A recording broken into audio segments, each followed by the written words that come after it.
এইভাবেই উনি বলেছেন। এটা একটা বাটপারি খেলা চলছে। নিজের দলের লোক কি করছে, প্রেস কনফারেন্সে কি করছে উনি জানে না। নিজের দলের লোক দিল্লিতে যাবে পদযাত্রা, বলে এটা ওর ব্যক্তিগত ব্যাপার, আমি তো জানি না। তো জানেটা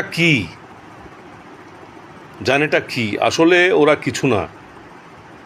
ওনার কথাতেই আজকে বিভিন্ন জায়গায় ওনার প্রেস কনফারেন্স বা প্রেস মিট, বলবো কি যে বিবৃতিতে আমি দেখলাম সাংবাদিক ভাইদের সামনে কি ওরা যা বলছে তার থেকে বেরিয়ে আসলো কি তীব্রামথা বুঝতে পেরেছে ওর সমর্থন রাজ্যের যে ইন্ডিজিনিয়াস এলাকায়, ট্রাইবাল এলাকাতে ওর সমর্থন প্রায় শেষ হয়ে গেছে। ট্রাইবালস পিপলস যারা ওনাকে বিশ্বাস করে গ্রেটার রেসপন্সিবিলিটি দিয়ে এডিসিতে পাঠিয়েছিল, ওনার কার্যকলাপ দেখে ওরা অসন্তুষ্ট। ওরা বিজেপির সাথে মিলে যাওয়াতে ওরা দ্বিধায় আছে কি কার সাথে লড়াই করে কাকে জিতিয়েছি। এখন কেন সরকারের সাথে মিলে, কিসের জন্য মিলে আছে? দালালির করা আমরা দেখেছি, ঘরের দালালি করতে, জায়গার দালালি করতে।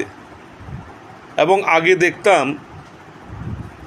বিভিন্ন বাইরের রাজ্যের ভিতরে এরকম কিছু নেতারা আছে যারা সুবিধাভোগী নেতা, যারা সেন্ট্রাল গভর্নমেন্টের ক্ষমতায় থাকে ওদের সাথে মিলে যায়।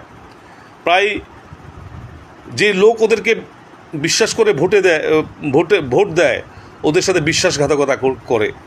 এবং ত্রিপুরা রাজ্যেও বিগত কিছুদিন ধরে আমরা এই যে দালাল চক্র নতুন নমুনা আমরা দেখছি। এই চলছে ত্রিপুরা রাজ্যে। আজকে